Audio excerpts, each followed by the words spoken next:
there was a family driving back home after a nice holiday late at night, and fortunately the car breaks down. Now, it doesn't sound so scary, depending on where you are, but here in Israel, especially when things are very volatile and there's a lot of threats and concern from the Arabs, it could be very dangerous. And in this particular evening, the car breaks down right in an Arab neighborhood, and they're stuck. Husband, wife, kids. And to make things worse now, when the father looks towards the neighborhood, he sees a bunch of Arab people. They're covering their heads with the different cloths, with sticks and knives, racing at them. What a scene! Imagine. So what can the father do? There's nothing they can do. They can't get away. So he looks to Shemaim and says, Hashem, please help us, save us. And a voice from heaven comes out and says, why are you crying out to me? Just get moving. What do you want from me? And the man's shocked. What do you mean? Hashem, we're praying to you for help. We thought you might help us. It's like, I can't help you. Just get moving. Of course, the story sounds a little bit, made up, which this one happened to me. But a story like this actually did happen, almost to the T. When the Jews left Egypt, so they were stuck right by the Yam Suf, right by the sea, and they couldn't cross. The sea was blocking them. And the entire Egyptian army was approaching them from the other side to kill them.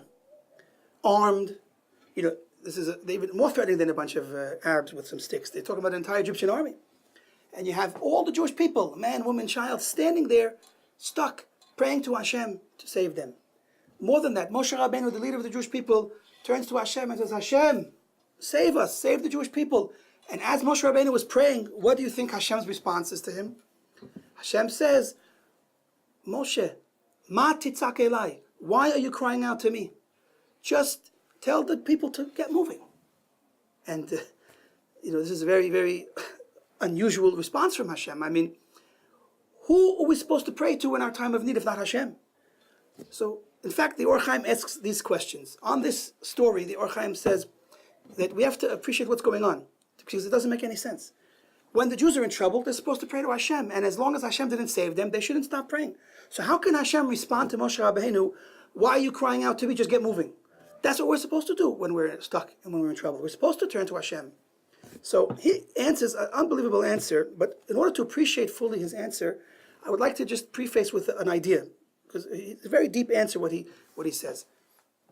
Now, we know that there's a verse we say every day, twice a day, Shema Yisrael, Hashem Elokeinu, Hashem Echad. Hear, Israel, Hashem is our God, Hashem is one. Now, it's interesting, in this prayer we have the two names of Hashem. We have Hashem, Yud Kei Vav Kei, which the rabbis teach us is a reference to God's attribute of mercy. And we have Elokeinu, which is a representation of Hashem's attribute of din, of judgment, punishment. But these are two opposite names. And it ends by saying Hashem Echad. Meaning even though there are these two opposite expressions from Hashem, an expression of mercy and kindness, and an opposite expression of judgment and punishment, Hashem is one. Now, with that, let's appreciate the answer of the Or Chaim. What's going on exactly with the Jews sitting there by the ocean? Why were they stuck? So they had to get on the other side of the ocean and to continue to Har Sinai. Hashem at that point wanted to make them a miracle. Hashem wanted to split the sea. The problem was that the Jewish people were not deserving of a miracle. They were guilty of sins. And Midat Hadin, the God's attribute of judgment, was saying they don't deserve to be saved. So there was a standstill. Imagine, take two strong people, very strong, muscly people, arm wrestling. And one's pushing this way, the other's pushing that way, and they're at a deadlock. This is a crude example, but we'll appreciate it a little bit. So with that idea, we can understand Hashem's attribute of judgment and mercy. Sometimes they're at odds, and they're pushing each way, and they're deadlocked. I mean, mitzad Hashem's mercy, He wants to save the Jewish people, but mitzad din, they don't deserve. Imagine like this. Imagine husband and wife. The husband has a friend, and he asks his friend for a loan. He wants to give him the money. He's his good friend, and he knows that the person might not be the best at paying back loans, but his heart moves him that he wants to give him the loan anyway. He heard the whole story, and he wants to give him the loan. He says, but I have to just check with my wife first. So he asks the wife, what do you think about giving him a loan? His wife says, no way. He owes a few people money, and I know he didn't pay them back, and I don't trust he's going to pay us back. The answer is no. So the husband has no choice but to go back to the man and say, listen, I want to give you the money, but my wife said, no, I can't. This is where we can appreciate what's going on. On the one hand, Hashem wanted to save the Jewish people, and he wanted to do for them a miracle. But the attribute of judgment was saying, no, they don't deserve it. Chazal speak about the fact that both the Jews and the Egyptians worshipped idols in Egypt. And they were saying, how can you save these people that worship idols and kill those people that worship idols? They both are guilty. It's not fair to save one. Now, Hashem loves his people and Hashem wants to save them, but Hashem is also truth and just.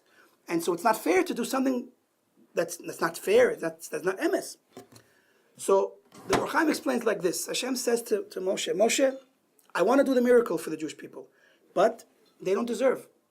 And Midat Hadin, the attribute of judgment, is not letting me. But I'll give you advice. I'll tell you what to do, and then I'll be able to save them. Tell the Jewish people to start moving forward into the ocean, into the sea. Tell them Hashem promised us that he's going to take care of us and that he's going to deliver us to Har Sinai. Just start moving. Even though you see a sea in front of you, doesn't matter. Trust in Hashem, and if you will, on that trust in Hashem, act and move and start traveling, then you'll have the schus, you'll have the merit for me to push off the din that's blocking, and I'll be able to save you. And that's exactly what happens. Moshe tells the Jewish people to travel forward, and they start to travel forward. And the first person to jump in the ocean, of course, was Nachshon ben Amnidav. He jumped in till the water got up to his mouth. And of course, miraculously at that point, the Jews were saved.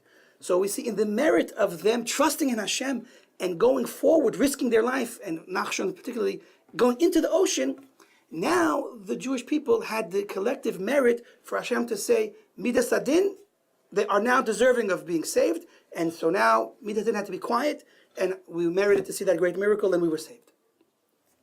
Now, this explanation of the Or Chaim is unbelievably insightful. And with it, it gives us an unbelievable lesson in how we need to try to relate to Hashem. We know that Hashem judges us the way we judge others. Now, if we're looking for favors, if we're looking for Hashem to look the other way, so the best thing we could do to earn that, to deserve that Hashem should help us, is to act that way towards our fellow people.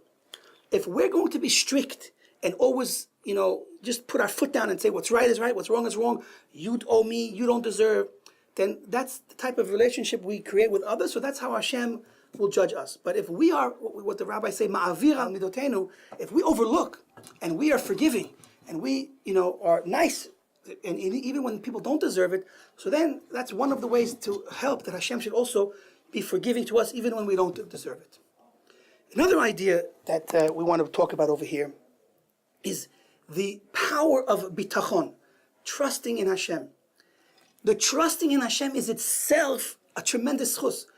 If we carry in us trust in Hashem, but more than that, the story shows us, and that we act on it, that we actually are willing to take the risks involved in life because we trust in Hashem, that trust is enough that Hashem will save us, that Hashem will help us.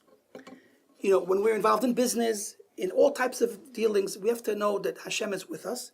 And if we have trust in Hashem, that's the first step to take, trusting in Hashem. The trust itself is enough to earn Hashem's blessing and Hashem's protection.